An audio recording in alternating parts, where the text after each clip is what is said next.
दिल्ली में अभी जिस तरीके से मर्डर किया गया है श्रद्धा का, आफताब के द्वारा उसके 35 टुकड़े करके उसको जंगल में फेंक दिया। सेम उसी तरीके का केस अभी देखने को मिला है, जिसमें फिर से एक मुस्लिम लड़के यानी कि सूफियान ने एक हिंदू लड़की जिसका नाम है निधि, उसको शादी के लिए अप्रोच किया। निधि ने यहाँ पर शादी के लिए मना कर दिया, तो सूफियान ने निधि को चौथी मंजिल से धक्का देकर के उसका यहाँ पर मर्डर कर दिया।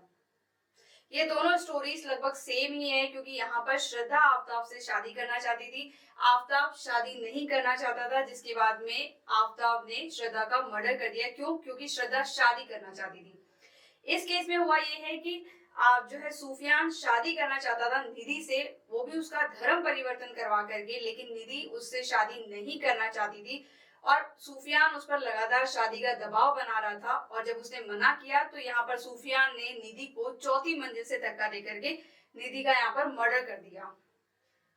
इस केस में हुआ ये कि सूफियान बहुत समय से निधि को परेशान करता था, उसका लगातार पीछा करता था। वो जब भी कहीं पर जाती थी उसका रास्ता रोकता था, उसके जो है वीडियोस बनाता था, जिसकी कंप्लेंट निधि ने अपने घर वालों से भी करी थी।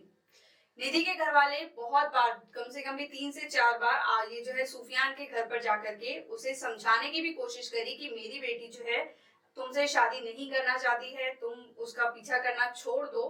तो यहाँ पर सूफियान ने उनकी बातें कभी भी समझी नहीं, क्योंकि सूफियान जो है निधि से शादी करना चाहता था, वो भी उसका धर्म परिवर्तन करवा करके। जिसके बाद में एक बार फिर से अभी मंगलवार को ही जब निधि की बहन कोई मार्केट जा रही थी कुछ सामान लेने के लिए, तो निधि की बहन को रोक करके उसने कहा कि तुम तुम्हारी बहन को समझाओ, मैं उससे शादी करना चाहता हूँ, यदि निधि ने शादी नहीं करी तो मैं या तो निधि को मार दूंगा या मैं खुद मर जाऊंगा।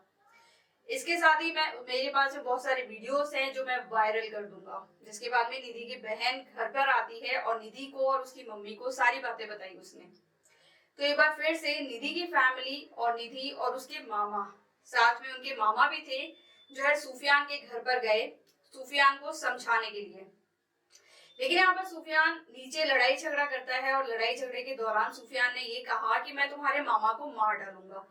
ऐसा कहते हुए सूफियान चला जाता है चौथी मंजिल पर कुछ डंडा लेने के लिए, जिसके पीछे पीछे निधि जाती है उसको पकड़ने के लिए कि तुम मेरे मामा को नहीं मार सकते हो।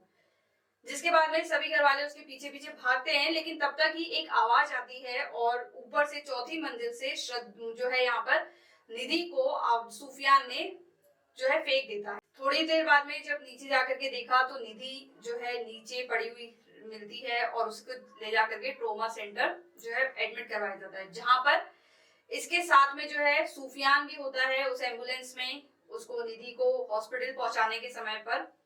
लेकिन जैसे ही यहाँ पर डॉक्टर ने ये कहा कि निधि की यहाँ पर डेथ हो चुकी है, तो उसी ट्रोमा सेंटर से सूफियान भाग जाता है।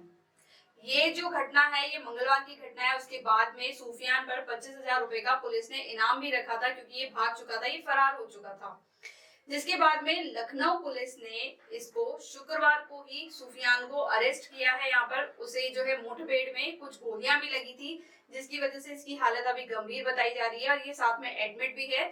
तो इस केस में भी एक बार फिर से यही देखने को मिला है कि एक तरफा प्यार यानी कि जो लव जिहाद का मामला है, फिर से एक बार देखने को मिला है कि लड़की जो है वो हिंदू है, लड़का फिर से मुस्लिम है। यहाँ पर लड़के ने लड़की का धर्म परिवर्तन करवाना चाहता था, उसके साथ में जबरदस्ती शादी करना चाहता था, जिसमें लड़की और उसकी फैमिली ने काफी बार समझाने की कोशिश भी करी, लेकिन यहाँ पर लड़का और उसकी फैमिली वाले जो है समझने को बिल्कुल तैयार नहीं थे। जिसके बाद में गुस्से में आकर के सूफियान ने जो है यहाँ पर निधि को चौथी मंजिल से धक्का दे दिया, जिससे उसकी मृत्यु हो गई है।